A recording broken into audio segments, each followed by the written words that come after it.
નમસ્કાર મિત્રો, હળવદના ધબકાર પ્લેટફોર્મ પર આપ સર્વનું હાર્દિક સ્વાગત છે।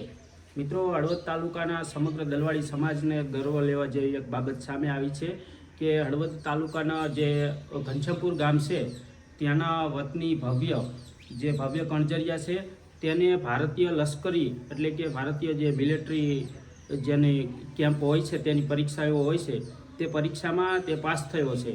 એટલે કે આખા ભારતમાં જે 1.5 લાખ વિદ્યાર્થીઓએ આ પરીક્ષા આપી હતી અને તેમાં ગુજરાતની વાત કરી તો ગુજરાતમાં 5 વિદ્યાર્થીઓએ પરીક્ષા આપી હતી, જેમાં 2 ફેલ થયા હતા અને 3 પાસ થયા હતા। અને આ 3માંથી એક જે બાળક છે તે આપણા હળવદ તાલુકાનો છે, એટલે કે ભવ્ય બળદેવભાઈ કણજરિયા, જેની 11 વર્ષ ઉંમર છે।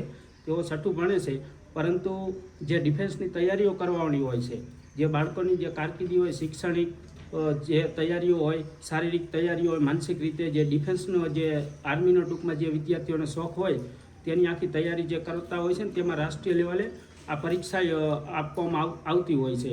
અને આ પરીક્ષામાં જે ઘનશ્યામપુર ગામનો જે ભવ્ય છે તે પાસ થયો છે અને તેનું સિલેક્શન થયું છે।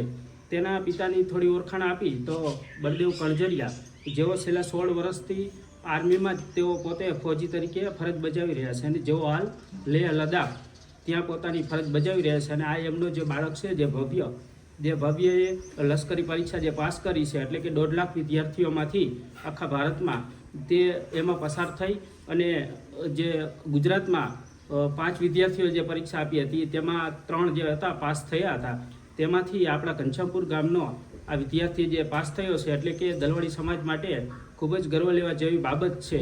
डिफेंस के क्षेत्र में आपका इंटरेस्ट कैसे डेवलप हुआ? डिफेंस के क्षेत्र में मेरा इंटरेस्ट अपने पापा के कारण बढ़ा, क्योंकि वो भी डिफेंस के क्षेत्र में थे और मैं चाहता था कि मैं उनसे हायर पोस्ट पे पहुंचूं।